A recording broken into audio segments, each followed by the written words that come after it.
Hello and welcome to the first of hopefully many developing commentary videos for our game Blade of Agony. My name is Daniel known as Tormentor667, and I'm the lead designer and leader of the project. And today we're gonna talk about the first beta release of Blade of Agony, as well as the upcoming Chapter 3 release that we are currently preparing. And to get in the right mood, I've prepared a side-to-side video showing off the first beta release of the first mission and operation of Blade of Agony, as well as the current state of Chapter 3's release, which we are talking about later. Well, when it comes to the Blade of Agony concept in general, we started the project right around the beginning of 2016. It was actually one of my side projects. I had been done with Stronghold and knee deep in Doom and other projects already, and I was kind of sick of any kind of space demon projects, so I simply needed a break from that.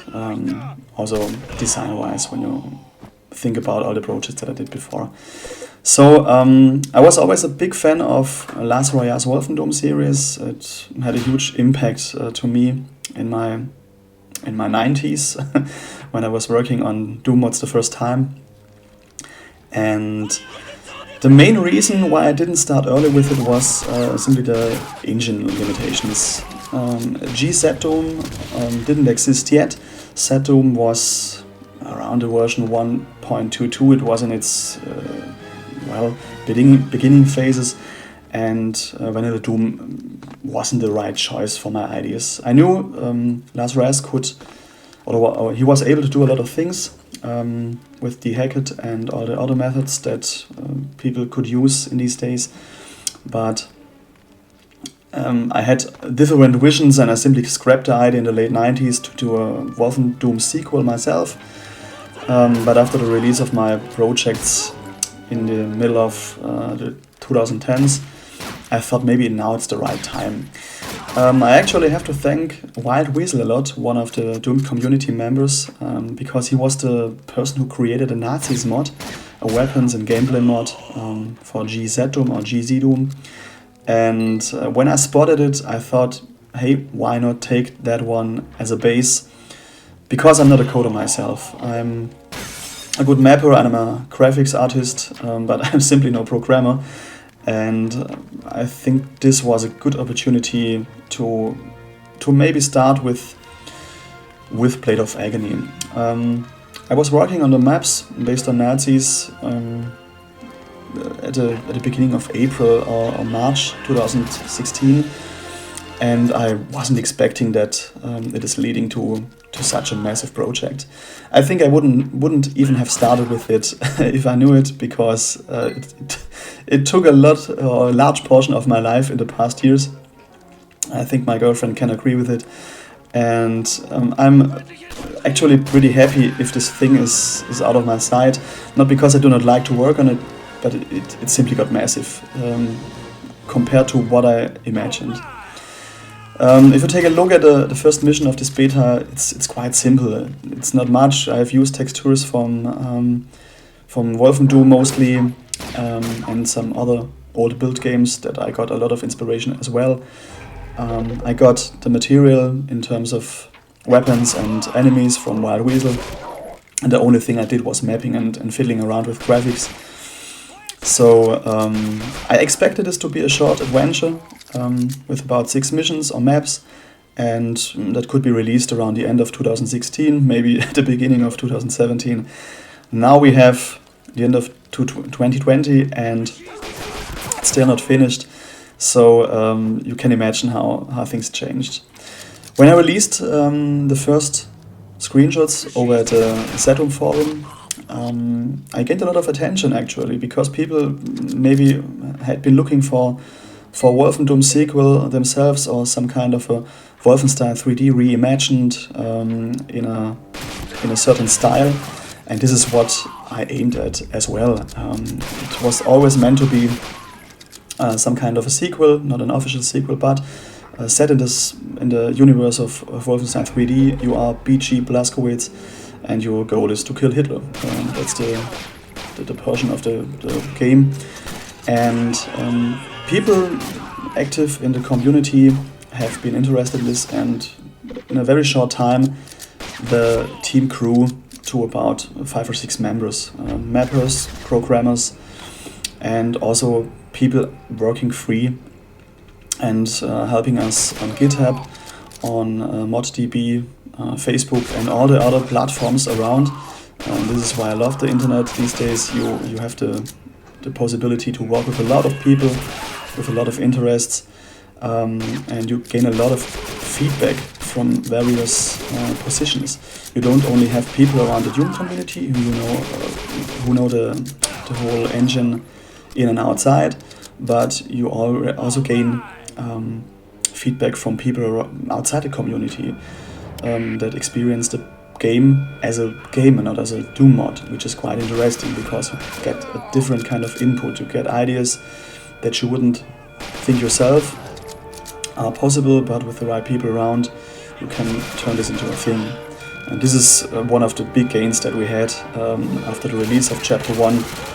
A lot of people have been interested in this. And we did get a lot of feedback, a lot of input, and we got a lot of people working on the project with me. I can remember there are even 2 persons which are part of the main team now that actually did only comments and pull requests on our GitHub repository and are now part of the team. And without them, I'm pretty sure the project wouldn't have turned the way it is now. Yeah, that was the goal, doing some kind of Wolfenstein or Wolfendoom sequel. And now we have something totally different. Totally different in terms of scale and in terms of complexity. And as you can see, compared to the first release of Chapter 1, mission number 1, the Chapter 3 release will look totally different. We have an introduction movie. We added a lot of introduction movies to the 3 chapters and also to the bonus chapters, or bonus missions actually.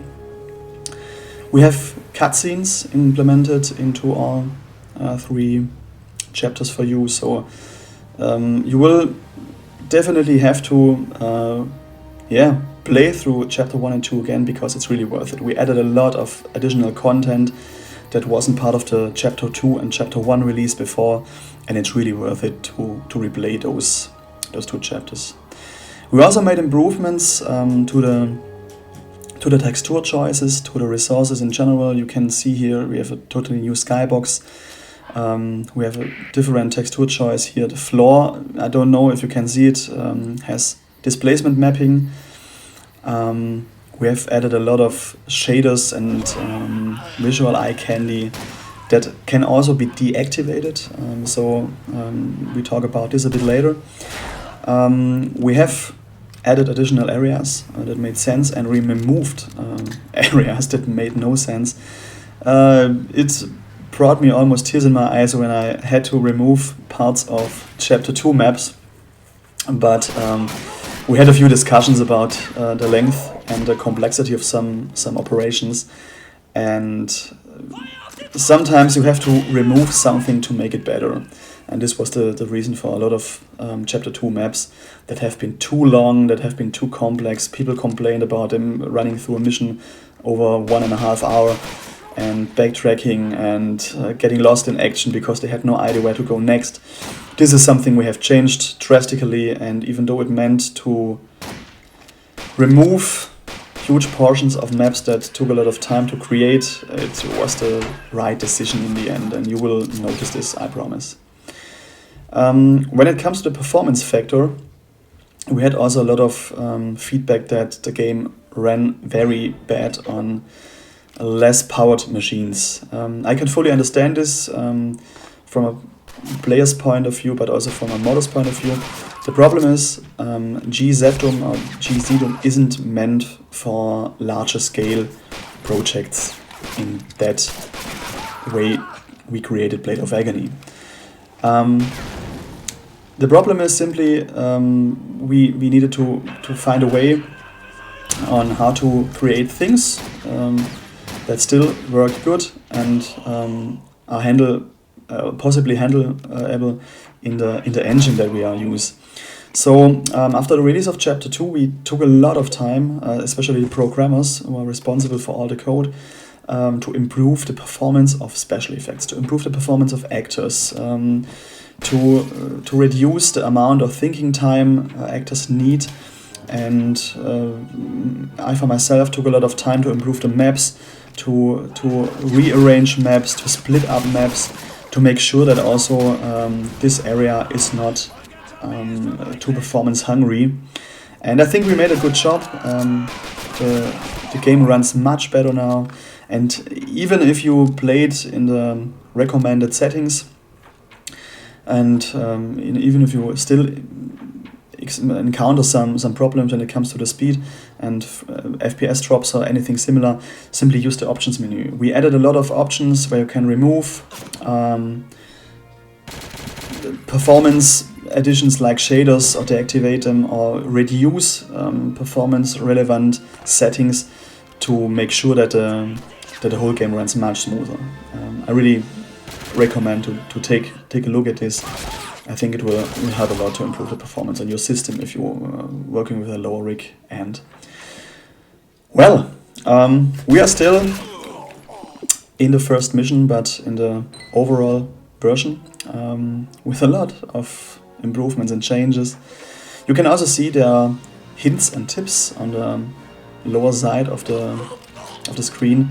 We added not only hints and tips to the game, so people from outside the community can understand how some mechanics are working.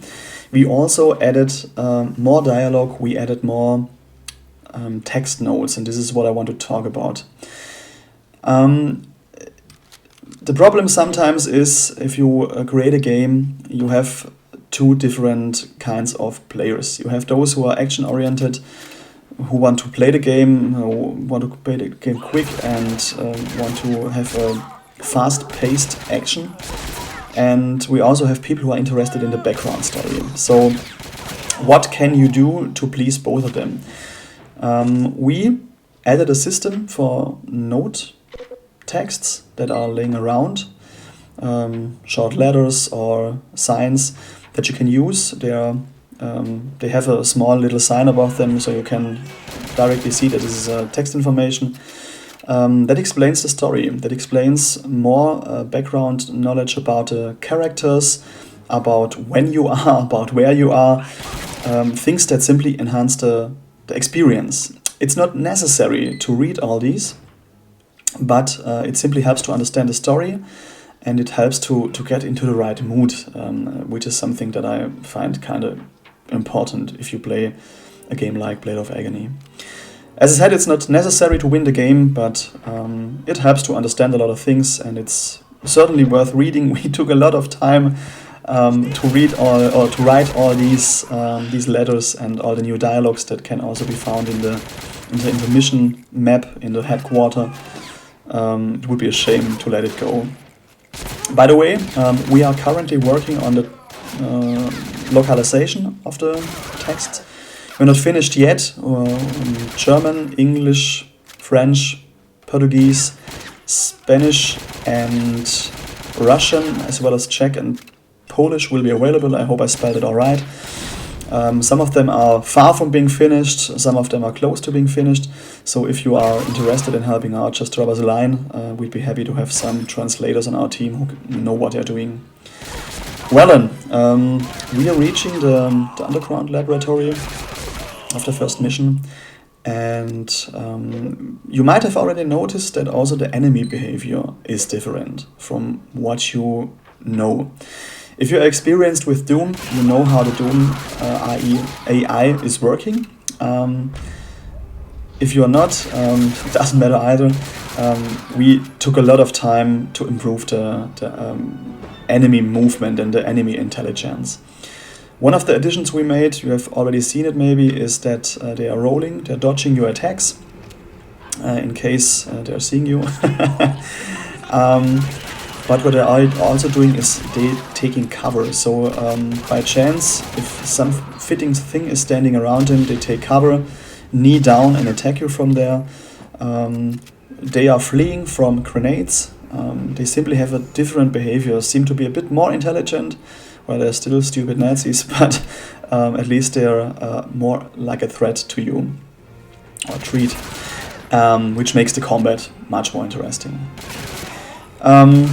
Yeah, what we already also talked about is the text notes. You can see the icon here above, and later read it as well. Yeah, we took also a lot of time to think about a way how the whole story knots together at the end. There are a lot of questions that are still open as soon as you finish chapter 2. I'm not going to spoil anything now, so don't worry, you can continue watching. But the main goal of chapter 3 is not only improving what we already have and touching up to make the story work in the end, but also to have a pleasing end. I can already tell you there won't be Blade of Agony 2. And I already can tell you the end of Blade of Agony will be what you deserve and what you... Well, I can't tell what you expect, but you will have an end. You will sit down and tell yourself, well, that journey is over and I'm pleased with what I got. This is something I really find very important. Yeah, what can I say? We are almost done with the gameplay video. We are currently working on the final touches of chapter 3. The first 2 chapters are finished. The localization is underway, and we have a few things that are still not working as expected, but it's little that has to be done, a little that has to be fixed and added. And I'm pretty sure that our estimated release date in the first quarter of 2021 is realistic, more sooner than later. And for myself, I can't wait to unleash the project to the community and to the people outside, because I can't wait to see what you think about our work. So thanks a lot for watching. I hope it was interesting for you. And stay tuned, get psyched, and take care. Goodbye.